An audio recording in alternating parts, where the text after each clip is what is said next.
आज हम एक नई स्ट्रेटजी की बात करेंगे जो कि वैसे तो सेम रहेगी। जो हमारी स्ट्रेटजी चल रही है OIMBBS INRS इन्हीं के ऊपर ही डिपेंड रहेगी। बट जो इसमें जो गोल रहेगा, हमारा मेजर गोल रहेगा, वो हमारा इंट्राडे ट्रेडिंग सेट के स्विंग ट्रेडिंग की तरफ जाएगा।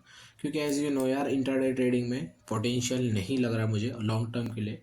शॉर्ट टर्म के लिए हमें भले ही भ्रम में रखता है, लेकिन लॉन्ग टर्म के लिए हमारा इंट्राडे ट्रेडिंग नहीं है। स्विंग ट्रेडिंग के लिए हम कोशिश कर रहे हैं। एंड इस स्ट्रैटेजी के लिए हमें चार चीज़ें मेन चाहिए होगी, जो कि होगा strong resistant, extension of resistant, extension of support and strong support. तो ये जानने के लिए हम ओपन चैन का ऑप्शन चैन का यूज़ करेंगे। तो उसमें हम स्ट्रॉन्ग रेजिस्टेंट अगर देखें, निफ्टी का एग्जांपल लेते हैं, तो 22,000 का पहला हमारा रेजिस्टेंट निकल के आएगा। तो 22,000 को हम यहाँ पे ड्रॉ करेंगे एज यूजल। 22,000 से लेके 22,980 तक का हम लेवल ड्रॉ करेंगे। ठीक है, ये हमारा हो जाएगा स्ट्रॉन्ग रेजिस्टेंट। एंड इसका अगर एक्सटेंशन की बात करें, तो इस पर्टिकुलर टाइम पे इसका एक्सटेंशन अवेलेबल नहीं है। ठीक है, तो इसका एक्सटेंशन हम ड्रॉ नहीं कर सकते। सपोर्ट की अगर बात करें, इसका स्ट्रॉन्ग सपोर्ट निकल के आ रहा है 21,850 का। ठीक है, तो हम यहाँ पे इसे 21,850 को भी ड्रॉ कर लेंगे। 21,850 से लेके 21,870 हमने यहाँ पे सपोर्ट ड्रॉ कर लिया। अब जो स्ट्रैटेजी होगी वो कुछ इस तरीके से होगी कि हमें देख लेना है, फिप का यूज़ करना है, और हमें सपोर्ट से लेके रेजिस्टेंट तक ड्रॉ करना है। ठीक है, अब हमें ये देख लेना है कि ओवरऑल यहाँ पे कौन हमें ज़्यादा हैवी लग रहा है। ठीक है, अब या तो तुम ऐसे ही देख के बताओ। ठीक है, अगर मैं ऐसे देख के बताऊँ, मुझे यहाँ पे लग रहा है कि यहाँ पे जो सेलर्स है वो ज़्यादा हैवी है। ठीक है, यानी ओवरऑल मार्केट में जो सेलर्स है वो ज़्यादा हैवी है इन कंपेरिजन ऑफ बायर। या तो तुम अपनी आंखों से ये चीज़ें देख सकते हो, या तो तुम एक चीज़ यूज़ कर सकते हो कि यहाँ पे जाओ, कॉल बस पुट OI में आओ, और यहाँ पे जो जो यहाँ पे है, जैसे 21,300 है, तो यहाँ पे 21,300 की रेंज बना दो। 21,300 से लेके दूसरी जो रेंज है 22,800 की यहाँ पे रेंज बना दो। ठीक है, यहाँ से तुम्हें पता लग जाएगा कौन ज़्यादा हैवी है। तो यहाँ पे क्लियरली दिख रहा है कि यहाँ पे, और OI चेंज नहीं, ओवरऑल OI में हमें देखना है, तो यहाँ पे क्लियरली दिख रहा है कि हमारे सैलरी ज़्यादा हैवी है, और यहाँ पे भी हमें ये दिख रहा था। तो अब हमें क्या करना है, हमें पता लग गया कि मार्केट में हैवी ज़्यादा कौन है। अब हमें क्या करना है, एक और चीज़ देखनी है, ट्रेंड किस हिसाब से है। तो हमने देख लिया कि ट्रेंड तो कहीं ना कहीं पॉजिटिव ही है, क्योंकि अपने ऑल टाइम हाई पे है। ठीक है, तो अब हमें क्या करना है कि हमने देख लिया कि प्राइस किसके ओवरऑल क्या है, हमने देख लिया ट्रेंड क्या है।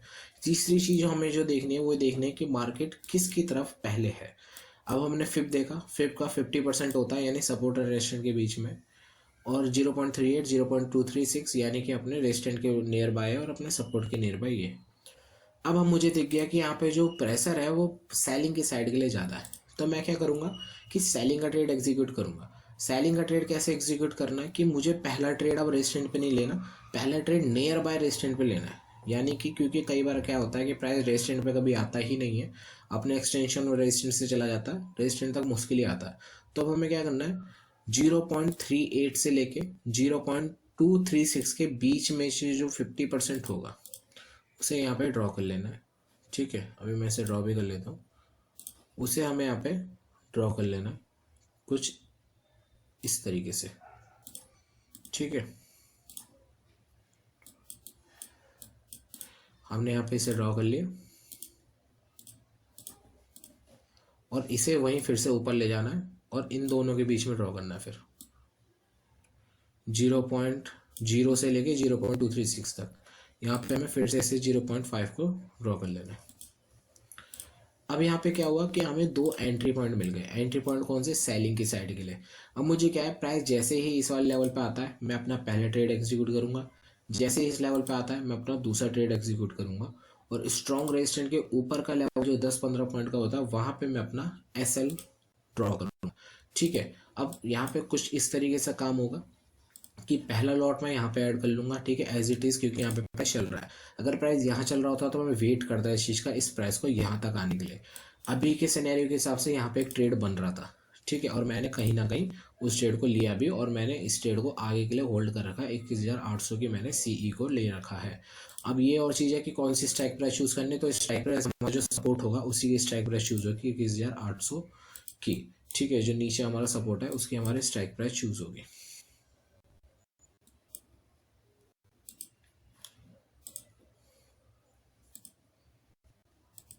ठीक है, अब क्या करना है कि हमने यहाँ पे ट्रेड एग्जीक्यूट कर दिया। अब इसमें अब तुम रिस्क एंड रिवॉर्ड अगर तुम देखोगे तो सपोर्ट जो हमारा था 21,800 का था, जिसका स्ट्राइक प्राइस है, कल इसकी एक्सपायरी है, तो आज इसमें टाइम वैल्यू हमें कम मिलेगी, नोटेड। ठीक है, इसमें टाइम वैल्यू हमें कम मिलेगी, टाइम वैल्यू ओनली हमें इसमें 40 पॉइंट की मिल रही है। अब इसमें क्या है कि आज क्या है वर्स्ट केस सिनेरियो, क्योंकि क्या है कि एक्सपायरी वाले दिन हमें स्ट्रेटेजी यूज़ करनी नहीं है, क्योंकि ये एक स्विंग ट्रेड है, तो हमें एक दिन पहले या एक दिन पहले से मोर देन 1 डे होना ही चाहिए। जितना पहले होगा उतना बढ़िया। ठीक है, उसमें क्या है हमें रोज का डीके भी मिल जाएगा। आज क्या क्या आज का लास्ट डे था, तो आज मैंने ट्रेड एग्जीक्यूट करा। ठीक है, वैसे ही ज़्यादा रिस्की हो जाता है क्योंकि इसमें डीके भी नहीं मिलता और हमें डेल्टा भी काफ़ी देना पड़ता है। एनीवे मैंने लिया इस ट्रेड को। अब इसमें क्या है कि 21,800 का मैंने लिया, उसके बावजूद भी मुझे 192 यानी नियर बाय 200 के आसपास के प्रीमियम का फ़ायदा इसमें होगा। ठीक है, 208 की मेरी एंट्री थी, 200 के आसपास का मेरा इसमें फ़ायदा होगा। यानी अगर यहीं से अगर प्राइस मुड़ जाता है, अगर प्राइस यहीं से नीचे की तरफ चला जाता है और मेरा टारगेट हिट करता है, मेरे हिसाब से चलता है स्विंग ट्रेडिंग में, तो मुझे जो प्रॉफिट होगा, मैक्सिमम प्रॉफिट होगा, वो 10,000 के आसपास का होगा। ठीक, अब हम कैलकुलेट कर लेते हैं कि इसमें रिस्क कितना होगा। ठीक है, अब हमें उसके लिए ये देखना पड़ेगा, प्रॉफिट निकालना तो आसान है क्योंकि जीरो तक हमें वेट करना है, तो प्रॉफिट निकालना इसमें आसान हो जाता है। लॉस निकालना थोड़ा चैलेंजिंग हो जाता है, तो वो भी हम कैलकुलेट कर लेते हैं। तो निफ्टी में हमने जो करी है 21,800 की कॉल को शॉर्ट करा है, जिसका डेल्टा चल रहा है 0.82 के आसपास का। ठीक है, यानी ये जी ऊपर आते आते 0.30 तुम्हारा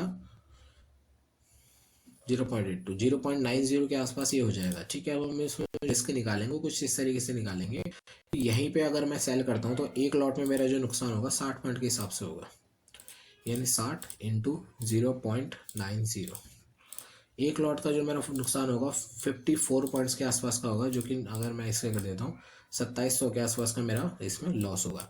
लेकिन दैट्स नॉट ऑल, इसमें क्या है कि अगर प्राइस ऊपर की तरफ जाता है तो मुझे इस पॉइंट पे एक और बार ट्रेड एग्जीक्यूट करना है दूसरे लॉट पे। ठीक है, दूसरे लॉट पे मुझे एक और ट्रेड एग्जीक्यूट करना है यहाँ पे। अब इसमें कितना लॉस होगा, यहाँ अगर मैं लेता हूँ तो 32-35 पॉइंट का ले लेते हैं कि 35 पॉइंट का मुझे लॉस होगा इंटू 90 50, यानी कहीं ना कहीं 1500 के आसपास का मुझे इसमें लॉस हो रहा है। यानी टोटल जो मुझे लॉस होगा वो 2700 प्लस 1500, 4,275 के आसपास का मेरा इसमें लॉस का पोटेंशियल है। अगर मैं 4500 रुपये लेके चलूँ तो 4500 रुपये मेरे इसमें पोटेंशियल है रिस्क का। ठीक है, यानी 1:2 के आसपास का मेरा इसमें है। क्योंकि अभी क्या है कि अगर प्राइस ऊपर यहीं से नीचे चला जाता है तो मेरा जो ज़्यादा पोटेंशियल है इसमें कि प्रॉफिट होने का वो 10,000 का है, लेकिन अगर प्राइस यहाँ से ऊपर जाता है तो 15-20 हज़ार का प्रॉफिट होगा, बट हम उसे काउंट नहीं करेंगे क्योंकि जो ज़्यादा प्रोबेबिलिटी है नीचे जाने की वो यहाँ से। ठीक है, अब इसमें एक और काम कर सकते हैं, काम हम ये कर सकते हैं, या तो शुरुआत में एक लॉट में काम करो। ठीक है, यहाँ पे ट्रेड मत एग्जीक्यूट करो। ठीक है, या तो हम ये काम कर सकते हैं जैसे मैंने आज करा, यहाँ पे ट्रेड एग्जीक्यूट मत करो, ओनली यहाँ पे ट्रेड एग्जीक्यूट करो। उससे क्या है कि तुम्हारा जो अब नुकसान हो गया वो 4500 नहीं, वो ओनली 2700 रह गया। ठीक है, यानी तुम्हारा रिस्क एंड रिवॉर्ड है वो 1:4 के आसपास का हो गया। ठीक है, मोस्ट प्रोबेबिलिटी की इसमें क्या है कि तुम्हारा जो रिस्क है वो तो मैनेज हो गया, रिस्क एंड रिवॉर्ड तुम्हारा मैनेज हो गया, बट प्रोबेबिलिटी भी तुम्हारी ज़्यादा होगी कि मार्केट तुम्हारे हिसाब से चलेगा। क्योंकि क्या है, ऊपर स्ट्रॉन्ग रेजिस्टेंस मैंने बता दिया कि कैसे कैसे एक्सटेंशन और रेजिस्टेंस भी बता दिया। अब क्या है कि मार्केट भले ऐसे ऐसे चले, उसका बहुत कम चांसेस हो जाते हैं कि वो अपने एक मेजर रेजिस्टेंस को ब्रेक करे। एंड अगर वो ब्रेक करता भी है देन इट्स ओके, हम रिस्क एंड रिवॉर्ड तो लेके चल ही रहे थे ना। तो अगर हम 2 दिन 3 दिन भी लॉस करते हैं और एक दिन प्रॉफिट करते हैं तो तब भी हम ओवरऑल अपने प्रॉफिट में रहेंगे। ठीक है, तो यही मैं इसमें कहना चाह रहा था। ठीक है, तो यही थी आज की ओवरऑल स्ट्रेटजी, बाकी देखते हैं आगे क्या होता है। आज के लिए दैट्स ऑल।